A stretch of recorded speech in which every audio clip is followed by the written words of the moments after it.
Hey, Ro, man, I'm on live, man. Can I rap to you? Quick. All right, now just real quick, bro. Real quick, bro. Just on some real stuff, right? All right, with Bric Baby, right? Him getting locked up, 2 different occasions at first, and being let out, no bond, no nothing, with straps, ammunition, all that, and then getting arrested with another strap, and he take a plea, bro, to 92 to 115 months, right? And they push his sentencing date back 2 times. What do you take that as? Well, if they put his sentencing date back, he got locked up 2 times. Under the 922G, mandatory 5 years. Then you got the 924, I think it's E or G. That's a mandatory 10 years. That's for an individual without a prior conviction under the federal statute of 18 USC of the criminal codes. You know what I mean? So you look at that. You know what I mean? It would be more time than that. You know what I mean? And that's how I look at it. You know what I mean? I've been in the system for a while. You know what I mean? And 15, 20 years. I do federal law. You know what I mean? I was a law clerk within the federal system. I was in Allenwood, Pennsylvania. I was in Schuylkill. I was in Atlanta Penitentiary. I was in Jonesville, Virginia, USP. You know, and like I say, do he got any prior convictions? Yes. Well, depending on if he got prior convictions under the sentencing guidelines, this category moves over. And the only way you could get below a mandatory minimum of 5 years and 10 years is with a 5K1, which is substantial assistance, Rule 35B, which gives the court discretion to go below the mandatory guideline. So, it's simple mathematics. All you got to do is just look up the law, man, and it tells you for itself. Now, for him to have what you just say, how many prior convictions does he have? I'm not sure, but he has a few, and he definitely has a strap. He got caught with firearms before and got convicted. Yeah, well, you got mandatory dependent. You got 2 different sections of the United States Code, which is 922G and the 924. You see what I'm saying? So it ain't gonna be that particular time unless something else is involved. You know what I mean? Like that. Now for them to postpone his his hearing, it could mean many things.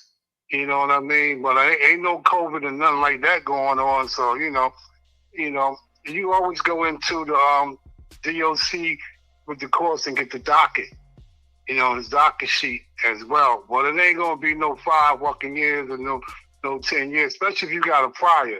If you ain't got no prior conviction, that's a different story. You can ask anybody in the federal system about that. Just look it up. So even if you get caught with a silencer, it's 30 years in the federal system. What's the question? So now, if he got 3 separate cases of carrying a strap, in the day he had 2 separate cases that he was let out on his OR. He didn't have no bail. He didn't have no GPS monitor. He had nothing. He was allowed to just go free. With the fans? Yeah. With the fans? Yeah. Well, you already know. I ain't gonna get too much into that. You already know what it is. The feds don't hardly normally let you out like that unless it's some type of assistance or something going on. And you got 3 different cases. Shit, I had 1 case and they didn't want to let me go. But the only reason I was released from bond because at that time I didn't have no prior conviction. You see what I'm saying? I was released on a $50,000 bond, and you know what I mean, back in '93. And they hardly don't give no bond or bail. You know what I mean? If you got more than 1 prior conviction, so you just you do the math and let your mind think about that. They don't do that unless you cooperate in some type of form. I don't know. Maybe he was sick or some shit. You know what I mean? But they don't normally do that. And the day that they came and picked him up for the final, rodeo, he had another strap on him. Come on, man. Hey, you already know what it is. You know what I mean? It is what it is. See, people can tell you whatever they want to tell you. But all you got to do for doubters and people that don't believe, just go read the Federal Criminal Rules and Procedure or the Federal Sentencing Guidelines. You know what I mean? And that'll tell you it got different categories. If you ain't got no prior conviction, you in the first category, which is 0 to 1. So it depends on your prior. The prior would set you in a different category. You know what I mean? That there would tell you what it is. Look up the 5K point. The 5K.1, the 35B, the Rule 35B, which gives the court the discretion. You know what I mean, to go below the mandatory minimum because of substantial assistance. You got to cut in his time. All you got to do go to the books. It ain't nothing to debate about, argue about. Just go to the law. Federal Criminal Rules and Procedure and the Federal Sentencing Guidelines. You look up 922G and look up 924. You know what I mean? And you see all of that right there. They'll tell you mandatory minimum but nobody has never been convicted of a crime or anything. Right there, 5 years. And you got the other one, 924G, 10 years. And, simple mathematics. And what this is what I want to say too, right? Now, inside of his plea agreement, right, it says that the feds have him on a phone conversation, multiple, talking about different homicides that he was involved in. It says this inside the plea. Wouldn't they want to know about those homicides if they going to give him a plea and add that inside of his plea agreement? Well, they already know if they let it in there, most likely he's cooperating. You know what I mean? Most likely that's what that's about. Because for him to have all those type of incidents and they let him out like that, you know what I mean? It basically, it's my understanding, he cooperating. You know what I mean? It's simple mathematics. They don't do that. You know what I mean? The feds, now I've been in situations where I've seen the feds set people up. You know what I mean? They call it entrapment. And there was an incident where it was a gentleman, he had multiple incidents, just like the young man you speak about, and he was still on the street. But what happened was he got caught up and he cooperated with them because he was facing a life sentence. So they said, well, you can stand up and be the man whoever you are, don't tell whatever, and take this life, or you can work with us, you know what I mean? And that's what he did. He ended up working with individuals, knocking them off. Because I'm saying to myself, how is he still out in society with all these arrests and incidents, and he's still out here? Well, found out he was cooperating with the feds because he didn't want to do that life. And you got a lot of individuals like that, you know what I mean, that's in society, don't want to go to prison, that have been arrested numerous times, and they end up cooperating with the system because they don't want to do that time. And you got individuals that's inside the system that will call home to their homeboy, family members, girlfriends, and find out who's doing what, and this and that, and go back to the United States District Attorney and tell them this and that so they could get a reduction in their sentence, get some type of relief. That's normal in the federal system. So the paperwork, see now, he can sign, you got 3 different type of pleas. So I already know what they gave him as a plea. One plea they didn't give him, which they gave Joe Biden's son this particular plea, which is 11E1C. That's a binding plea agreement. You don't hardly get too many people don't bind a plea agreement unless they agree about what they're going, if they're going to give you that. It's 2 different pleas. It's 11E1A, which is a non-binding plea agreement, and there's 11E1B, which is a non-binding recommendation. So the trick of that is, they say, like the time you just said, is between that range. So they say they want to give them 100 months. he gets the sentencing guideline. He gets to the sentencing, and what happened through the pre-sentence report or pre-sentence investigation report, they increase his sentence. And they could do that, especially if he signed something which is non-binding. You see what I'm saying? That's the trick with that. You know what I mean? I remember when I was in there and studying the law, and I said, hey, man, let me get this 11E1C. And my lawyer, which is a black lawyer, he told me, look, they don't do that no more. And, me being ignorant at that time and young, I'm like, well, and now I'm older, like, they ain't doing no more. Why the fuck is still in the book? The 11E1C is binding plea agreement, and Joe Biden's son got that.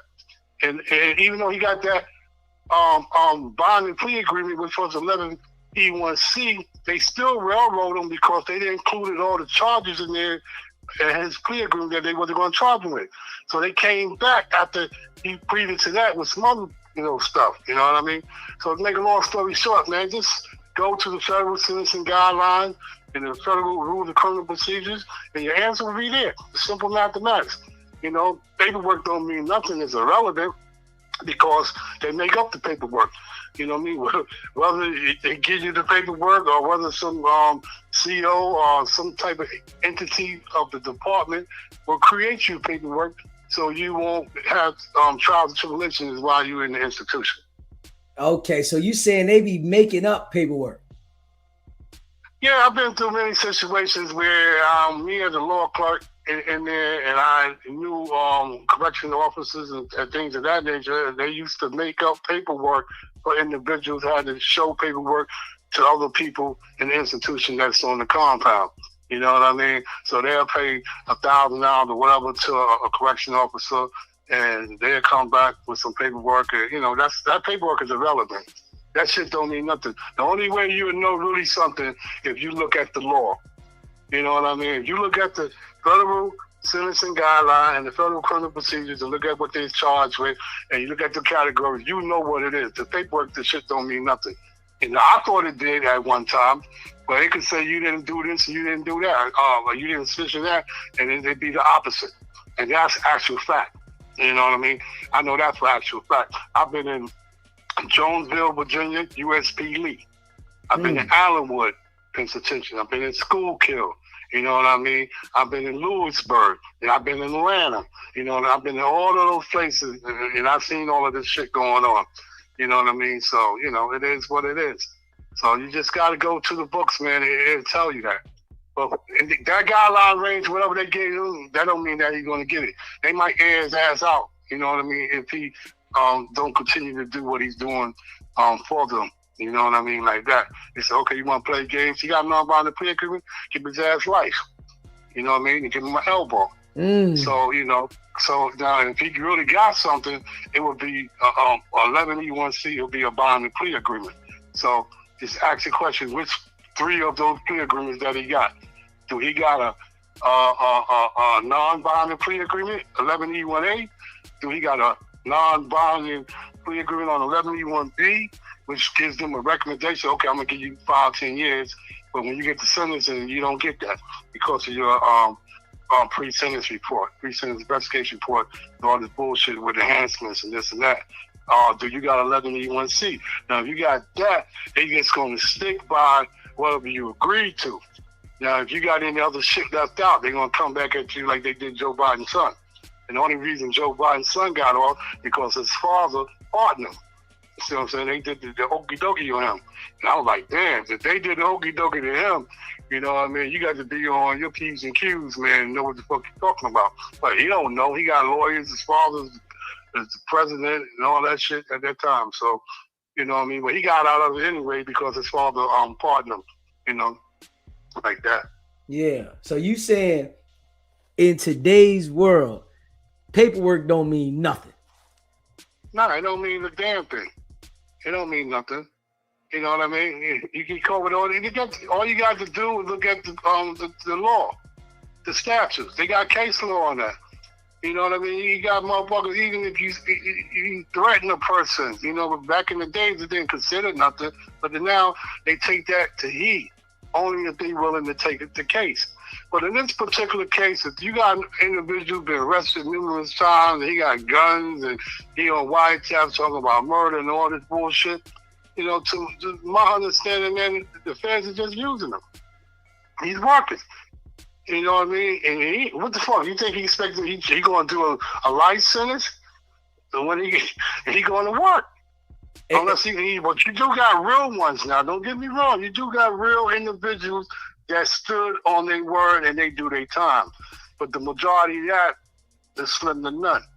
You know what I mean? But you do got real ones that like, I know real dudes, like my man in Schuylkill, Stone Slouch Green out of Baltimore. He had 4 life sentences, 3 consecutive sentences. You know what I mean? And I was locked up with Pretty Tone. You know what I mean? All them with Fat Cat and all of them. And them brothers stood on their word and they studied the law and things of that nature. And we all went through hell trying to get some type of release through the court system. But we all worked it in the law library, even King of Law in Schuylkill at the time. This was back in 2002. You know what I mean? Then I was transferred to Allenwood. And from Allenwood, I went through, the Lewisburg, Atlanta, and stuff like that. But you have brothers that was on their word. I was even locked up with the brother, we talked about him the other day, from the Black Junior Mafia. He had 30 years, Ja Lulu. You know what I mean? Good brothers and all of that. Yeah, he got brothers that did stand on their time. You know what I mean? So, But in today's world, man, it's like a lot of jokers, they not standing on it. They start talking about life, they go and tell on everybody. Yeah, well, you got to distinguish the law and the facts. I'm not going to tell you anything. Then if you know the law, you know what I mean, then you can take things into consideration. Like, in your mind, like, that shit don't add up. You see what I'm saying? You know what I mean? Yeah. And you take it from there. You know what's right, you know what's wrong. If you know, but you don't know, you know what I mean, that's a different situation. You know what I mean? But my thing to people is, if you don't know, and you know you don't know, seek the knowledge to know. You see what I'm saying? Then you'll know. But if you don't know, then you're not held accountable. You know what I mean? Because you're just ignorant to what's going on. But once you become aware and awaken, you know what I mean, seek the knowledge, man, and that way you get a better understanding of what's going on. Facts. I'm also, I got the podcast, me and Mommy doing it, Mommy, Sons, and Activists out of D.C. We got a YouTube channel. We're working on some things like that. But, like I said, we getting some things together. So I'm also a legal consultant for her show. And we're going to be working on some new stuff that we got coming in. Okay. Now, hey, Ro, so if somebody was named in a police report as a suspect, right? And you see a violent crime occur and it was all over the internet, you see firearms involved and robbing and stripping and pistol whipping, and somebody's named suspect in the police report, and a year go by and nobody's charged, indicted, or anything. Does that look fishy or not? Yes, it does. You know what that tells you? Especially if you're in the police report. Everybody was in my police report was arrested. You know what I mean? Not only that, they all told on me. So it wasn't like, they got less time and stuff like that. But if you're in the police report, the main thing is for them to do an investigation. But you always got to remember, that it's a game, man. You know what I mean? The scales of justice is unbalanced, man. Justice is blind. The lady of justice is blind. She see what she want to see, and she hear what she want to hear. It's all a game. All a game, you know bro. What I mean? Yeah, but I'm aware of individuals, man, that have multi convictions, and they face a numerous amount of time. You know what I mean? And they was put in a position like, hey, okay, big boy, you go do your life sentence, or you work for us. Prime time example of this was Robbie Davis from New York. He wasn't locked up by the feds, but he got caught up in so much situations where he ended up working for the state. He was a hitman for the New York Police Department, you know what I mean, in the Bronx. You know what I mean? He wanted to get out of the game or whatever, you know, and he ended up, you know what I mean, they tried to kill him. You know what I mean? So it's you know, you just got to do the history, man. All that shit I'm telling you is online. Now, you ain't even got to go to the library. You can look up the federal criminal procedures online and look up the federal sentencing guideline online. Then you got information you could get from FAM, which is Families Against Mandatory Minimums. That's out in D.C. That was an entity that helped federal prisoners with the law. And also Marsha Shin from Atlanta, Georgia. And information I used to receive and documents from them used to help me with my case, and I help others with their case as well, with literature that we receive. You know what I mean? It's a game. Because they do it in the system. They try to stop you from getting certain documents, books, and shit like that. But we had an outside entity that was helping us. So these particular agencies, you know, I recommend because they end up helping me. And through Mommy Sons and activists, the individual I'm talking about, my mom, her name is Karen Garrison. She has a show, Mommy Sons and Activists, and she's well known out of DC. And she helped a lot of people with their case and stuff like Kimberly Smith that was facing 30 years. And she helped her with her case and a few other people. Also my case and her son's case, you know? Yeah. Yeah, but I don't want to hold you up, man. I just came in the rest, but we could get back to this on a later date, man. You know, I have no problem with that. All right, bro, man. I appreciate you giving that insight, bro. Yeah, because the listeners, man, you know, look through the federal criminal procedures and on the I'll give them a shortcut, 922G and 924E. That's under the gun statute and the sentencing guideline as well. In the back of the book, you see the categories for someone that wasn't convicted for a crime or whatever, and you got that first category. But if you got more than one conviction, then they move you over, and you see how the time would change. And if there's anything else involved in that, like drugs and all that other shit, you know, then you will see where the enhancement comes up in. Comes at, you know. Hey, Ro, now one more thing though, Ro. Now, say a Joker got locked up, right? Going across state lines with a whole bunch of straps and ammunition, right? And they say that the case, you know, got dismissed, right? But the suppression hearing, the judge didn't dismiss it, right? The judge, when they tried to put a suppression in for the case, the judge denied the suppression, right? Then it comes out later that the case was dismissed in the interest of justice. And they didn't, you know, get it dismissed for, you know, the suppression. They didn't have reason to, you know, get the evidence, but the interest of justice. And it was a whole bunch of straps, ammunition. It was loaded. And the case just go away. You got to look at what you're saying, the interest of justice. Now, what you think that means? You see what I'm saying? Now, you already know if the judge didn't dismiss the suppression hearing, you know what I mean, it was supposed to continue. Now, for the interest of justice could be, you know, many reasons, you know, to, you know, protect the individual, to keep the situation going on.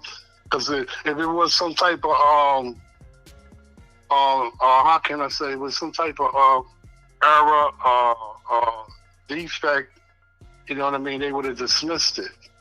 So that was something, in the interest of justice, was what was best fit them. You know, I mean, the feds. Yeah. You know, it was to protect what they had going on. You know what I mean? They want to keep, because to me, that was a type of misunderstanding, confliction between the judge and the United States attorney. Something was going down between that. because the judge was like no, and the prosecutor them wanted to, you know, dismiss it for the interest of justice. You know what I mean? When it wasn't dismissed by a suppression hearing, you know, based on the evidence being obtained illegally. Sometimes most times that do happen. You know, you get evidence and shit, they obtain it illegal, and once you file the motion at the right time to get it suppressed, they get thrown out. You know what I mean? So that's something between the United States attorney and the judge. You know what I mean? But if it wasn't dismissed by the judge, and that was, to me, something personal. It was personal. Yeah. I'm with you on that. It is what it is, you know. Yeah. How many times, shit, I can't even get the judge to dismiss anything through a suppression hearing. Right. You know what I mean? If you got a judge that's want to do that, is a reason for that. You know, always remember this. I learned this in prison a long time ago. The hand of one is the hand of all. And I'll leave it on that note, and you'll figure that out. That's all it is, man. I appreciate that, bro. All right, likewise, we get back to that, man. You take care of yourself and, you know, everybody else, man. Wish them blessed holidays and New Year's. Peace. All right, bro. Appreciate it.